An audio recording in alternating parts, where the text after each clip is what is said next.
And we're here today at the dog park. We have just finished up, wrapping up about $35,000 investment that was inspired by a group of kids from Bridgeport Elementary. They started off with a nano grant through 17 Strong, which was a $500 nano grant. And it kind of exploded from there.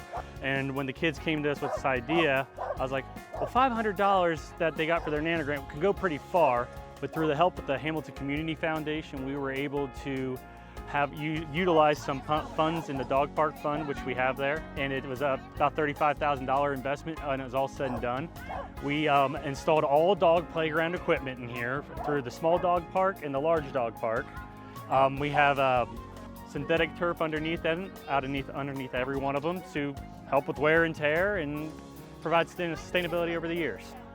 Just the researching what we could do with $500 really turned out to be we could do something really cool with the donations that people have done through probably the last, I want to say 10 years that the existence of the Parks Conservancy has been here.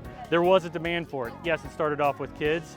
And yes, when we started pitching the idea to a lot of people, everyone's like, oh my God, we would love that. So we just took the idea and we totally ran with it. So it's been a very fun project for us to do.